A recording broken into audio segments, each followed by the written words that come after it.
Group, hosted by Craig Bolanos. Heard Sunday mornings at 10. This is Chicago's Morning Answer with Dan Proft and Amy Jacobson on AM 560. The Answer.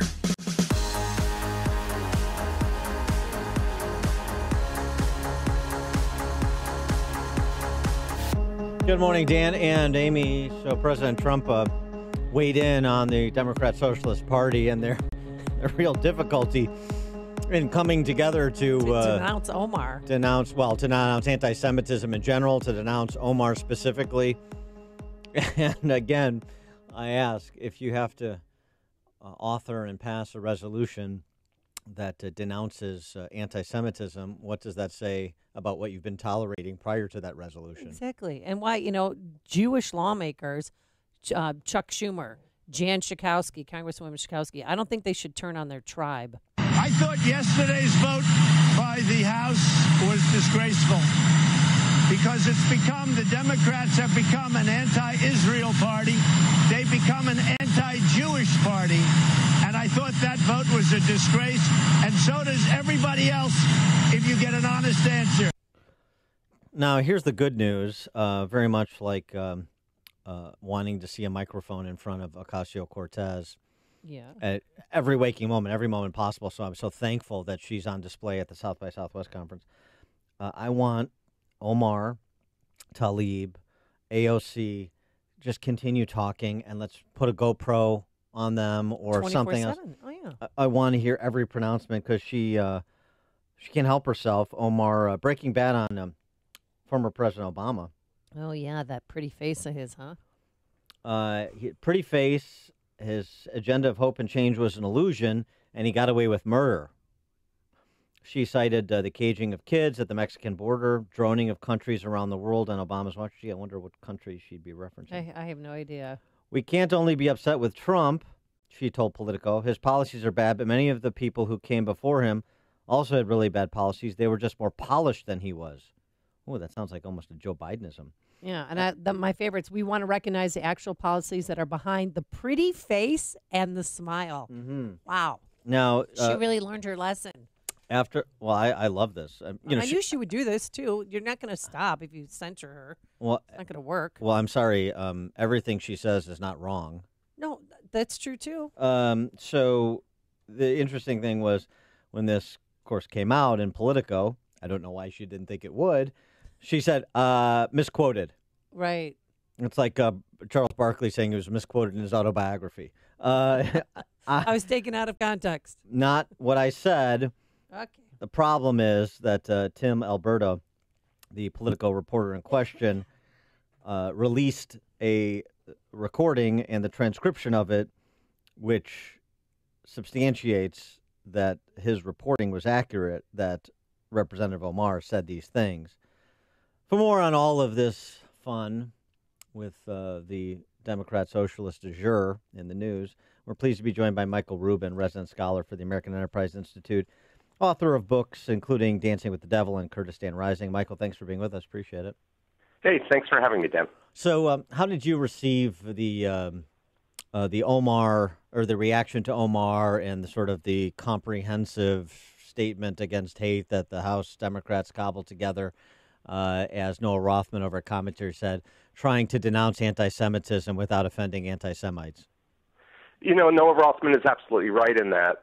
But, there's a broader problem here. It goes to hypocrisy. It goes to politics. It goes to the fact that Ilhan Omar simply doesn't get it. A few thoughts. First of all, I just came back from Somalia. And people there, on one hand, were thrilled that Ilhan Omar had made it to Congress. On the other hand, they were flabbergasted that she's become a symbol for hate in the U.S. Congress. And make no mistake, when instead of debating ideas, you suggest that your opponents are under the thumb of a foreign power, that is hate. Now, the hypocrisy angle of this comes into the fact that when we had the Black Lives Matter debacle, the Democrats were lecturing that you couldn't say all lives matter because you had to address the root of the problem, which was, in their interpretation, the police shootings of unarmed black men. And therefore, this line that they say we have to denounce all hate flies into the face of what they were saying just a year or two ago. in talking to Democratic congressmen, and I've talked to a few, they also bring up the political issue, Dan and Amy, and that the Democrats are the most diverse delegation, if you will, in Congress right now in history. And instead of celebrating that diversity and making it all about their brand, the Democratic brand, Ilhan Omar is single-handedly making the Democrats known as the party of hate. Well, here the other interesting thing about her district, this reporting Fox News from a couple weeks back, that according to FBI stats, more men and boys from Somali American community in Minneapolis have joined or attempted to join foreign terrorist organizations over the last 12 years than any other jurisdiction in the country.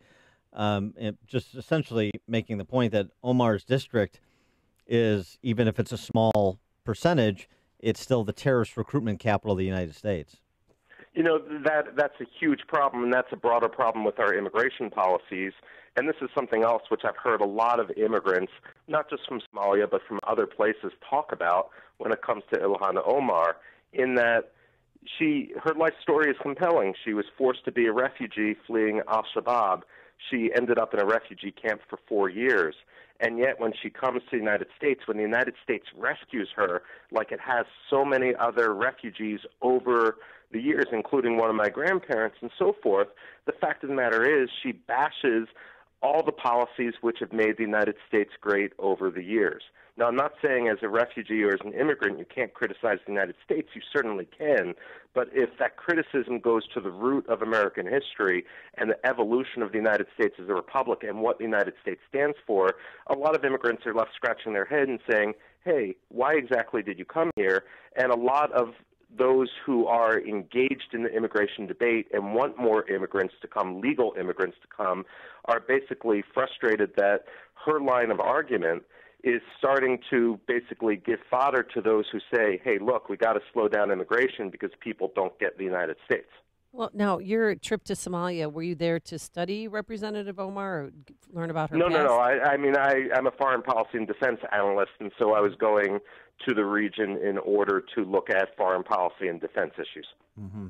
I wanted to get your take on this story. I don't know if you've looked into it much, but there's been some fairly credible reporting, including over a Powerline blog that's uses other sources, about Omar, the possibility that Omar committed immigration fraud, that she married her brother to get him into this country, and then subsequently she's married to another guy and they have family and so forth. But this question about whether or not she married her brother for the purposes of evading immigration law, for the purposes of getting him into this country, do you have any perspective on some of that reporting?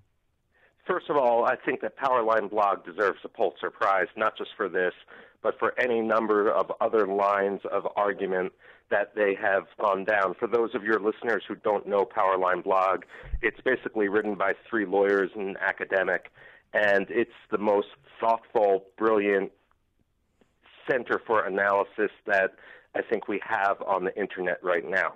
Putting that aside, yes, I think she gamed the system, never thinking that she would decide to run for Congress, and her office is simply single-handedly shut down all lines of inquiry. And this is the problem with our media today and why it loses so much credibility, because if you're on one side of the political spectrum, you can understand that the media has your back, and if you're on the other end of the political spectrum, fairly or unfairly, the media is coming after you. So, I mean, it's rather remarkable, the 3 leading lights of the freshman class for Democrat Socialists, Tlaib and Ocasio-Cortez, have FEC challenges, and Omar has an immigration challenge, or at least ostensibly questions about violations of the rule of law that bedevil all 3 of them. Well, you're absolutely right, Dan, and, rules apply to everyone. Governing is complex, and I'm not sure they got it. I've talked to some other freshman congressmen, and one of the things they point out is, look, the main job of a congressman is taking care of your district. Whether we like it or not in the American system, it's bringing home the bacon for your district. And they're very curious about, in the efforts of this trio, simply to suck up all the oxygen, to suck up all the attention on issues that ultimately are polarizing and don't benefit their districts, how their own constituents are going to react. Is Congress simply going to become a competition for those seeking attention to scream the loudest to make the most headlines, or are they going to do their job of governing? And then that goes to polls that are pretty consistent over time that find that Democrat or Republican, over 80% of constituents want their congressman and their representative to work with the other side to get a job done, and that's certainly not what these three are doing. The question is, are they outliers, or as we get the millennials into Congress, are they the new normal? And what about AOC? I know there's this YouTube video going around saying that she was recruited with others to run for that Democratic congressional spot. Well, ultimately, I have no idea. I haven't seen those videos. But on the other hand, what congressman isn't recruited to run? Yeah. Ultimately, many of them are. Some of them some people are genuinely coming from outside the political mainstream. I look at the current governor of Oklahoma, for example, who was a businessman who was simply upset at the way both parties were working, threw his hat into the pool and actually beat out the establishment Republicans in the primary, and then beat out the Democrats to win the state house. You have people like that, but they increasingly are exception rather than the rule, as we have professional campaign operatives in each district. Yeah, I mean, I think that whole the brains behind AOC thing is a bit overblown. Justice Democrats recruited a bunch of candidates, including Omar and Tlaib, in addition to AOC, to run for office because they thought they had star power or because they could upset establishment Democrats in the primary, and they want the party to be socialist. Well, so what? Big deal. Of course. Yeah. Boy, here, breaking news. Somebody could be a member of Congress that's just sort of a pretty face for a ugly agenda. Boy, we've never seen that before. All right, Michael Rubin, resident scholar at the American Enterprise Institute. Books include Dancing with the Devil, Kurdistan Rising, just back from Somalia. The timing couldn't have been better. Michael, thanks as always for joining us. Appreciate it. Hey, thanks for having me, guys. And he joined us on our turnkey.pro answer line. It's like a hot, steaming cup of information to start your day. It's Chicago's